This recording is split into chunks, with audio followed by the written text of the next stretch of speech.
listening to the DolphinsTalk.com podcast, the most listened to daily Miami Dolphins podcast on the internet.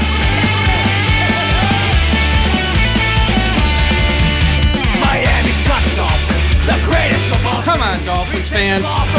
Time to fins up. We're in the air, we're on the ground, we're always in control. And when you say Miami, you're talking Super Bowl. Cause we're the Miami Dolphins, Miami Dolphins, Miami Dolphins number one. Miami Dolphins, Miami Dolphins, Miami Dolphins number one.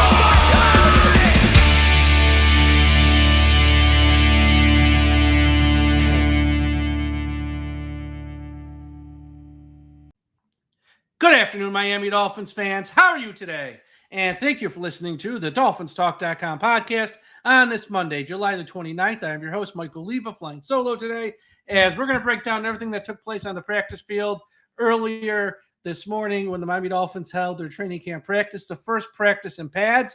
And you know what they say, when you put on the pads, that's where you separate the men from the boys. So we'll talk about everything that took place on the field, who practiced well, who didn't practice well, and all that good stuff. But as always, at the top of the show, today's show is brought to you by Caneswear. Caneswear is the place to go for officially licensed apparel for the Miami Dolphins, the Miami Heat, the Hurricanes, your Stanley Cup champion Florida Panthers, and all of the professional and college teams in South Florida. Looking for the latest jersey, a gift, or the newest hat to hit the market of your favorite South Florida team? Check out Caneswear for their overwhelming selection of sports apparel. Located at 2655 South University Drive in Davie, Florida, Caneswear has it all. Not in South Florida? Don't worry. Visit Caneswear.com to shop the inventory from the comfort of your home. And yes, they ship internationally as well. Caneswear.com is the spot that Miami fans shop. That's Caneswear.com. Caneswear.com. Also, a big shout out to our friends over at FinHeaven.com. Everyone go to FinHeaven.com, the largest Miami Dolphins message board on the internet. And a shout out to everyone at the I Am a Miami Dolphins fan Facebook page, run by the great and talented Carlos Hernandez. If you're on Facebook, make sure you like and subscribe to the I Am a Miami Dolphins fan Facebook page. And wherever you're listening to this podcast, whether it's Apple Podcasts, Spotify, YouTube, iHeartRadio, Audible, Podbean, Podchaser, one of the other 100 platforms are on, take a minute and hit that subscribe button right now so you don't miss an episode, because we have shows each and every day of the week. We're going to have practice rundowns after each day's practices, and that's going to roll right into the start of the regular season, where we have shows every day in the regular season and multiple shows on Sunday. So hit that subscribe button so when we drop a new show, it goes straight to your smart device. And if you're on YouTube, smash the like button. The NFL Network was live at Miami Dolphins camp today, broadcasting at their practice this morning. There's a ton of videos. They chatted with Tua, Mike McDaniel, Raheem Mostert, and Teron Armstead. If you want to see the videos of those interviews, go to my Twitter account at DolphinsTalk. You can watch the entire videos of each four of those interviews there. Great stuff from Tua and McDaniel especially. You're not going to want to miss those two interviews. All four of them are good, but they were live from Miami Dolphins training camp today, broadcasting on the NFL Network. So check them out if you haven't seen those videos yet. And the NFL in their top 100 list, they released everyone in the 30s today, and Tua came into 36. For people that are into that, I could honestly care less about that list. I think it's dumb. But let's not pull any punches. Let's get straight to what happened on the practice field. Again, first practice in pads, which is always an exciting day, because when you're in pads, that's when you can see some of these battles really take shape, especially with the offensive line and the defensive line. It's tough to judge that stuff when nobody's truly hitting each other. When the pads are on, you get a much better idea of what's going on. So, first training camp report. I got two of them today. First one from Omar Kelly, the Miami Herald.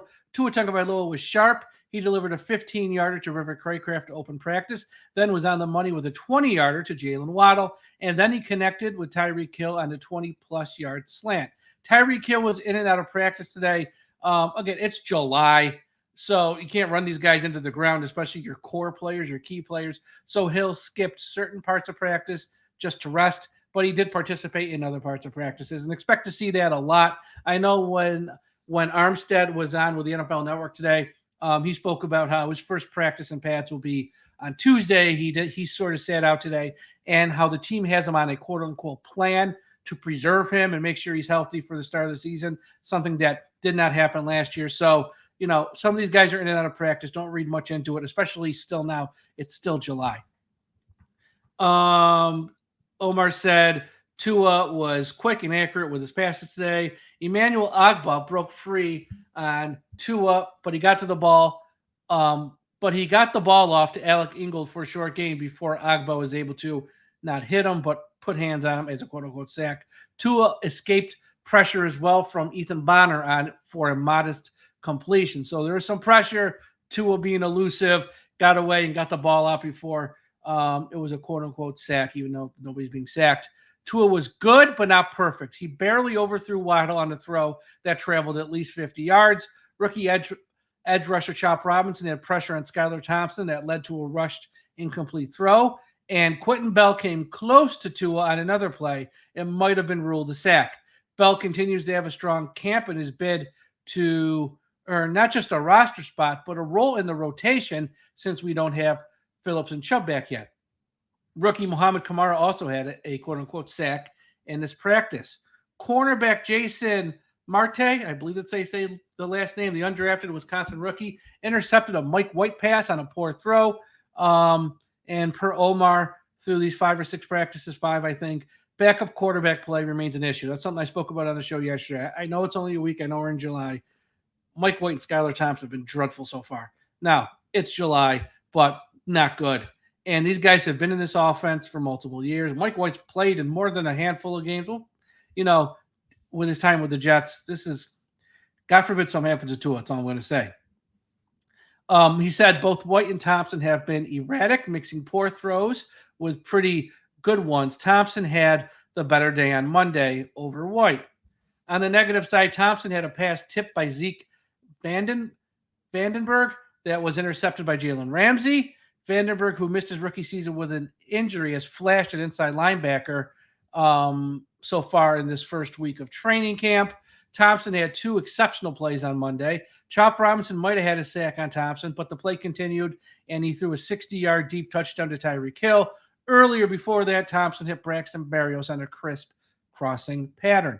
Thompson also was off on at least 3 throws. He needed a bit more touch on a deep throw to Tanner Connor on a play that was broken up by Patrick McMorris, the rookie, who they selected out of Cal. Few can process and release the ball as quick as Tua, but White needs to speed things up, per Omar. He did show the White showed very nice touch on a 25-yard throw to Braxton Berrios, who was covered tightly. This is really the big news of the day. I don't want to say big news, but cornerback Cam Smith, who left practice on Sunday, which we spoke about on yesterday's show, he had to be walked off the field with a trainer. He did not practice again today. The severity of the injury to Cam Smith is still being assessed.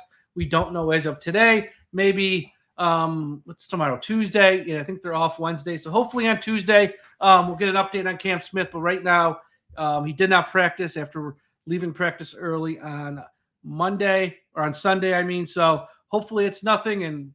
But there is a chance it could be more than nothing. We'll find out hopefully later this week. Omar goes, if he's out for a while,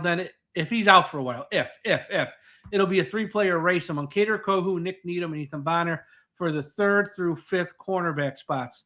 Former Bills special teams ace Sirianni Neal is also expected to make the team for his special teams role. Ethan Bonner has had an increased role with Cam Smith out and not practicing as much the past 2 days. Cornerback Kendall Fuller, left tackle Armstead, and Calais Campbell, Anthony Walker, Jordan Poyer, and Jonnu Smith all set up practice today. I would guess they're going to practice Tuesday because I think Wednesday's an off day. So instead of having these guys practice Sunday, Monday, Tuesday, you give them Monday off. So you practice Tuesday, then have an off day before you have your next practice. So that makes a lot of sense. You can kind of see what they're doing there. Omar goes, Salvon Ahmed and David Long Jr. appear to be nursing injuries, which we know Long just came off PUP, but he had a sleeve, I believe, on his left leg. I don't think we've seen Salvon Ahmed yet in this training camp, honestly. Or if we have, he hasn't made much plays, but I don't think we've seen him yet. And let's get to the offense and the offensive line. Jack Driscoll had a couple of mishandled snaps in the first week of camp. It appears that Driscoll and Liam Eichenberg are being cross-trained as the backup center. Aaron Brewer, the starting center, and Tua also had 2 bobbled snap exchanges, which, look, this has been an issue for Miami in years past. We know Connor Williams, as great as he was as a blocker the past couple of years, when it came to snapping, there was always an issue. It wasn't it was an issue. It wasn't a major issue. It didn't really cost Miami any games, but in practice, there's always a bunch of mistakes, and then times in games, some of the snaps were low and high, which kind of threw the playoff from the start. Aaron Brewer looks like same type of deal. He was a guard before he moved to center. And anytime you're moving someone to center who's just not used to snapping, who didn't maybe snap in college a lot, and I'm not sure with Aaron Brewer if he played a lot of center in college. Maybe he did. Maybe it's just not a strong point. I would guess he probably didn't. I don't know. I'd have to check and look up. It just seems like he's just not – it's not a strength for him. And so far in camp, that seems to be an issue. Jack Driscoll, I don't know. I think Liam Eichenberg's our backup center based on what we saw from him last year. But if Liam wins a job at right guard or left tackle, they probably don't want him to be the backup center unless both he and Jack Driscoll, one wins a right guard spot, one wins a left guard spot. God forbid something happens to Aaron Brewer. Someone's got to slide over. I don't know. I just wish the Dolphins would have someone on the roster who has experience snapping the ball. I don't think that's asking too much. Again, it's July, but it's July, but is it really July? Because we've had this issue for a few years with whoever the center is. We get centers or we move people to center who it's not their strength when it comes to snapping. And then they've gotten away with it, and maybe they'll get away with it all this season too. And maybe it's just first week jitters or Aaron Brewer with a new quarterback on a new team and just working through things. This is the time of the year that you do work through things. It seems like center and snapping has just been an issue that doesn't go away. And it's always being talked about. So we'll see. Hope for the best there. Defensive lineman Zach Sealer wore the orange jersey today based on what happened yesterday at practice. So congrats to Zach. Tight end Jody Fortson dropped a 30-yard pass from Skylar Thompson that could have gone for a very big gain. Tanner Connor has made more plays than Fortson so far in camp, but Fortson has a far better career body of work. So that's going to be a battle. I think they're both going to make the team. That's just me. I don't know. That's why I wrote an article a few weeks back. One of the surprise moves that might be coming, Smythe. Could he be the odd man out? Dolphins have Jonnu Smith. Tanner Connor, is really, I know it's a week, but looking good the first week of training camp. And they've held on to him the previous year or two because they've liked him a lot and they see something in him. And Jody Fortson is like a red zone, monster. He's so big. You put him at tight end in the red zone and he's a big target. Do they really need Smythe as well? Could you get, I know trade value is like next to nothing, 6th, 7th round pick, or maybe a 5th round pick, which is very little value. Just remember last year, they traded Dan Feeney this time of year and got a pick back from the Bears. If you could trade Dan Feeney, you can trade anybody. And I'm sure as hell you can trade Smythe. Not saying they will. I'm not saying they will. But I'm saying if they like what they have with Jonnu Smith, with Jody Fortson and Tanner Connor, and you can get a 5th round pick in return for Smythe, I consider it. I don't know how many. This offense doesn't use tight ends that much. I think with Jonnu Smith, they're going to use it more. But how many you really need? Think about it. A few more things here from Omar. Defensive tackle Isaiah Mack had another big day. He delivered at least one sack, snuffed out an inside run play, then forced Thompson to throw away the ball early on another sequence. Isaiah Mack has flashed in camp so far. Another guy to keep an eye on. Defensive tackle Deshaun Hand had some good moments in the run game. Kendall Lamb indicated this week that he's working at both tackle spots. He very likely would be the first tackle off the bench ahead of Patrick Paul early in the season. Patrick Paul has had a very uneven camp. Not a shock. Miami needs a swing tackle off the bench. You trust Kendall Lamb, who played right tackle the majority of his career. I think when he came to Miami, I don't want to say the first time he played left tackle, but the first time he got a long look at left tackle. Let's just say it that way. So good to hear about Lamb. Not a surprise on Patrick Paul. I'm not going to rip the kid or anything like that. One, it's his first week of training camp in the NFL. Why would you rip the kid? And two, when we drafted him, we knew this. So is what it is. Neville Gallimore had 2 sacks, beating Keon Smith.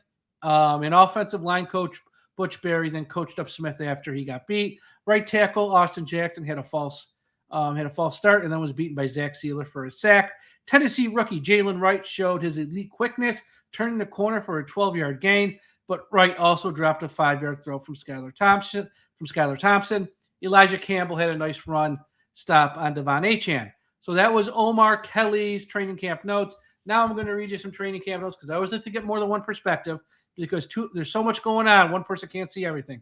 So I like to give you at least 2 eyewitness accounts from the reporters on hand. And this one is from Alan Poyer from Sports Illustrated. What stood out in the first set of 11-on-11s was that the defense was dominating.